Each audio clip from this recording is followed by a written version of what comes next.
മുഖ്യമന്ത്രി പിണറായി വിജയന്റെ ഏറ്റവും അടുത്ത വിശ്വസ്തനാണ് ADGP MR Ajith Kumar. Pooram കലക്കിക്കൊടുത്തതും RSS നേതാക്കളുമായുള്ള രഹസ്യ കൂടിക്കാഴ്ചയ്ക്ക് നേതൃത്വം കൊടുത്തതുമെല്ലാം ഈ അജിത് കുമാറാണ്. മുഖ്യമന്ത്രി പിണറായി വിജയന് വലിയ സഹായവും സംരക്ഷണം നൽകുകയും ഒക്കെ ചെയ്ത ആളാണ് MR അജിത് കുമാർ ഇപ്പോഴും ചെയ്തു വരുന്നു. എന്നാൽ അജിത് കുമാറിനെ DGP ആക്കാൻ കഴിയുന്നത്ര നോക്കിയിട്ടും പിണറായിക്ക് കഴിഞ്ഞിട്ടില്ല.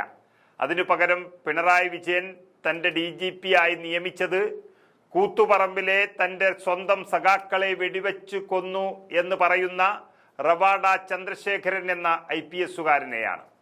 BJPയുമായുള്ളൊരു കരാറിന്റെ ഭാഗമാണ് റവാഡയെ നിയമിച്ചത് എന്ന് KC വേണുഗോപാൽ അടക്കമുള്ളവർ പറഞ്ഞതാണ് നമ്മൾ കേട്ടു.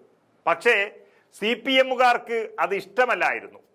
ഇപ്പോൾ ഇത് പറയാൻ കാരണം മുഖ്യന്റെ വിശ്വസ്തനായ MR അജിത് കുമാർ ADGPക്ക് റവാഡ ചന്ദ്രശേഖരൻ തന്നെ പണി കൊടുത്തിരിക്കുകയാണ്.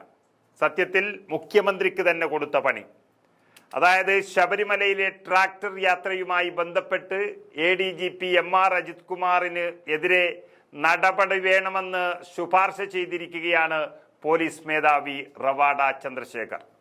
മുഖ്യമന്ത്രിയും ആഭ്യന്തരമന്ത്രിയും എത്ര ശ്രമിച്ചിട്ടും പാവം ഡ്രൈവറെ ബലിയാടാക്കാൻ നോക്കിയിട്ടും നടന്നില്ല. കടുത്ത തീരുമാനമെടുത്തിരിക്കുകയാണ് DGP.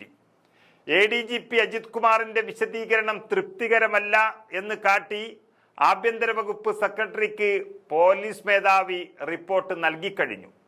നടപടി സ്വീകരിച്ച് ഹൈക്കോടതിയെ അറിയിക്കുന്നതാകും ഏറ്റവും നല്ലതെന്നും അതിൽ കുറഞ്ഞൊന്നുമില്ല എന്നുമുള്ള വ്യക്തമായ ഉത്തരമാണ് DGP നൽകിയിരിക്കുന്നത്.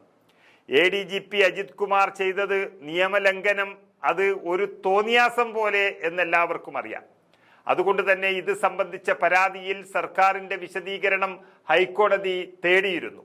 മുഖ്യന്റെ വിശ്വസ്തൻ നടത്തിയ നിയമലംഘനമായതുകൊണ്ട് അത് വളച്ചൊടിക്കാനായിരുന്നു പോലീസിന്റെ ഒരു പദ്ധതി ഉണ്ടായിരുന്നത്. അതുകൊണ്ട് തന്നെ സംഭവത്തിൽ ട്രാക്ടറിന്റെ ഡ്രൈവറെ മാത്രം പ്രതി ചേർത്ത് ആ പാവത്തെ ബലിയാടാക്കാൻ പമ്പ പോലീസ് കേസെടുക്കുകയായിരുന്നു. അത് വലിയ വിവാദമായി മാറി. വിവാദമായതിന് പിന്നാലെയാണ് MR അജിത് കുമാറിനെതിരെ നടപടി ശുപാർശ ചെയ്തുകൊണ്ട് പോലീസ് മേധാവി തന്നെ റിപ്പോർട്ട് നൽകിയിരിക്കുന്നത്. പമ്പയിൽ നിന്ന് സന്നിധാനത്തേക്കും അതുപോലെ തന്നെ തിരിച്ചുമാണ് ADGP അജിത് കുമാർ ട്രാക്ടറിൽ യാത്ര ചെയ്തത്. ഇതിന്റെ CCTV ദൃശ്യങ്ങളൊക്കെ വലിയ രീതിയിൽ പുറത്തു വന്ന് വൈറലായതാണ്.